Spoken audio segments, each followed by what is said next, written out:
Welcome to Genesis Unleashed, where we unleash the truth of Genesis. And ask the question, does evolution really have any scientific value?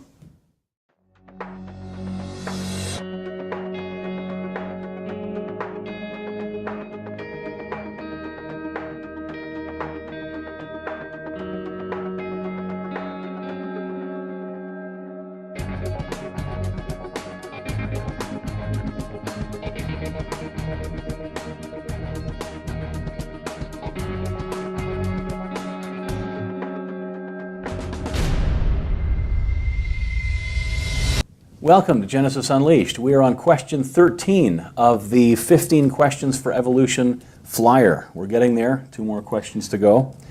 So what's question 13? Where are the scientific breakthroughs due to evolution? Dr. Mark Kirschner, chair of the Department of Systems Biology at Harvard Medical School, stated, in fact, over the last 100 years, almost all of biology has proceeded independent of evolution, except for evolutionary biology itself. Molecular biology, biochemistry, physiology have not taken into account evolution at all. Dr. Skell wrote, "It is our knowledge of how these organisms actually operate, not speculations about how they may have arisen millions of years ago, that is essential to doctors, veterinarians, farmers. Evolution actually hinders medical discovery. Then why do schools and universities teach evolution so dogmatically, stealing time from experimental biology that so benefits humankind?" And there's a link there to an article called "Is Evolution Relevant or Helpful to Real Science?" Obviously we're making a distinction already. Right. And you can look up that article at creation.com/helpful. Right. Creation.com/helpful. And that link actually goes to several articles on this topic for more details. Yeah, we really have to ask that question. All this time, effort, mental effort, what students are spending their time on, is this actually doing any real world good? Is there any real purpose to this other than to just help people with an atheistic worldview have a so-called way to explain how they got here without God? Because that's what evolution actually provides. So we did get some answers. Answer number 1 was evolution is an extraordinary breakthrough in its own right. Okay. So the question is, where are the scientific breakthroughs? And they said, well, evolution itself. Evolution itself. But other things that are extraordinary scientific breakthroughs in their own right lead to other advancements in science, lead to other breakthroughs. Right. So if you discover, germ theory or something like that, then all of a sudden you can take that information and you start making medicines or whatever that can... And you have other breakthroughs. Right. What are the other breakthroughs that come through this person calls this a breakthrough? If we call that a breakthrough, the discovery of evolution by Darwin or whatever. Yeah. And even that in itself, I mean, there were some Greeks that believed in evolution. There's different people groups that have believed in a form of self-creation long before Darwin. Yes. Anyway, answer number 2 was evolutionary concepts are being applied to electronics to create more efficient circuits. Well, no. Actually, the concept of iterative algorithms long predate Darwin. They've been around for a long time, and of recently they've been hijacked by evolutionary terminology and applied with evolutionary labels. But if humans were more mathematically adept, we wouldn't need to have this trial and error method in electronics trying to get better circuits. So it actually not necessary in electronics if we'd be better at math. And you can go to creation.com/algorithm to get a whole article on that.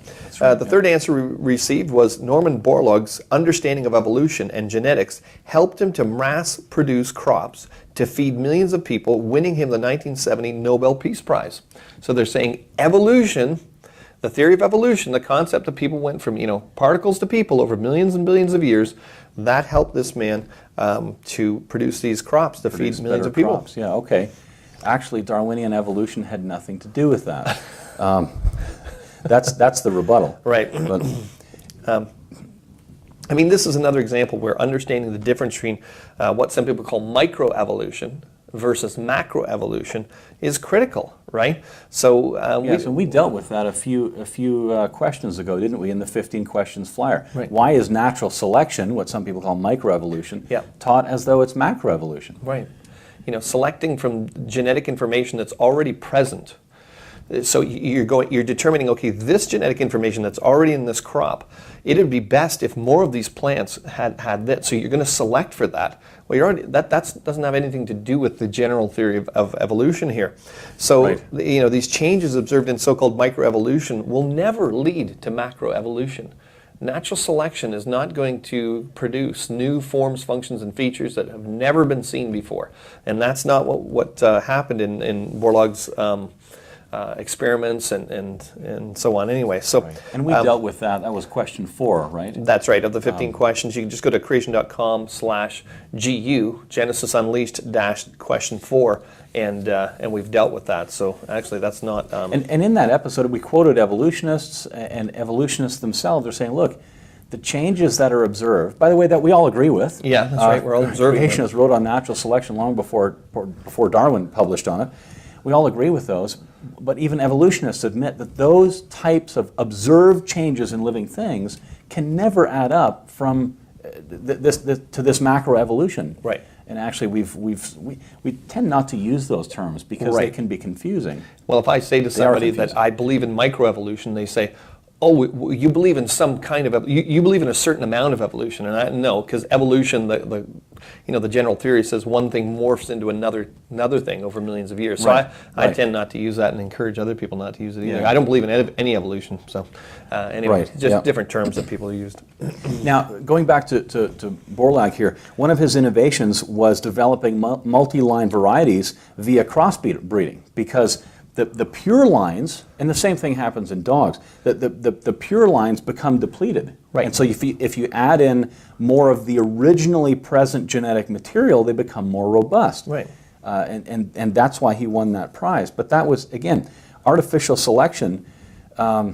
It was that artificial selection leading to the pure lines that resulted in a loss of genetic information. Right. That's not evolution. It's Evolution similar requires to the dog gaining of breeding information. and things like that. Right now, one of the authors of the 15 questions tracked that we're going through here was Dr. Don Batten, and he's got a PhD in plant physiology. So you can actually go to our website, creation.com/potatoes, and it's what? No potatoes. It's an article that Don did talking about plants and this type of experiment and how it has nothing to do with microbes to man evolution whatsoever. He understands what Borlaug was. He understands crops and breeding different types of plants very, very well, actually. Yeah.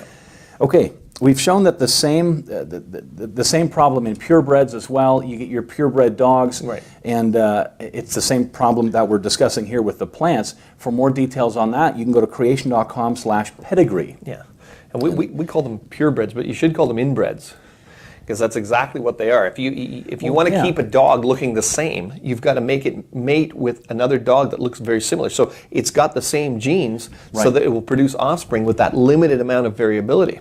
Right. But that, of course, leads. We know what inbreeding leads to. So that's why, like you were saying earlier, you've got to introduce these other lines in there, or else you're going to get mutations that are just going to take over and just Right, destroy yeah. that lineage, right? I mean, the original mongrel dog or wolf-like kind that a few hundred years back, all the dogs came from. Pretty Right. much everybody is on Oh yeah, page with National that. Geographic, Science Yeah, Center in Toronto, yeah. they're all saying the same thing. And everybody understands that those dogs were better than the dogs we have now, the purebred dogs. Yeah. The fact is that crop breeding in agriculture, this predated Darwin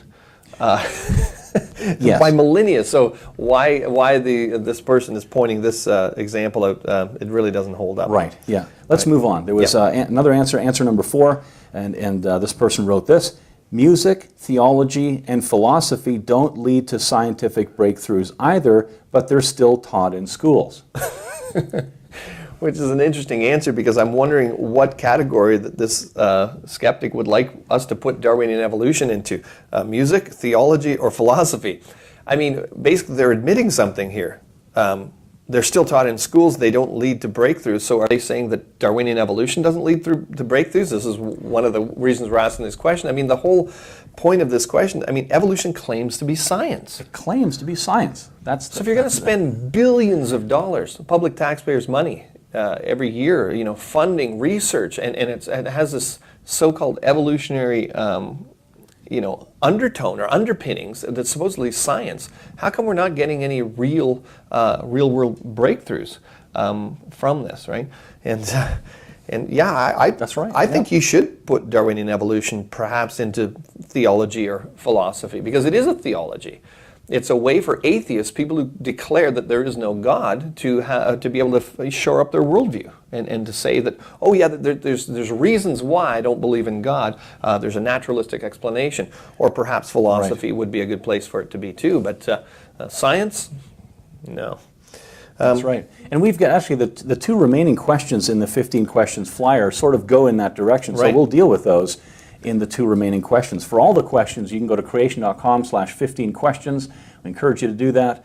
There's also loads of other information. If you're a Christian watching the show, if you go to the topics tab and click on that, there's verse by verse, and that's actually a page on creation.com where you can start with a Bible verse rather than a subject or a topic, and that Bible verse answers questions about that arise from that particular verse. Right, so you can read through Genesis and you get to Genesis 3 whatever, and you say, the questions that arise from that passage, and you can see articles there. Lots of good stuff on creation.com.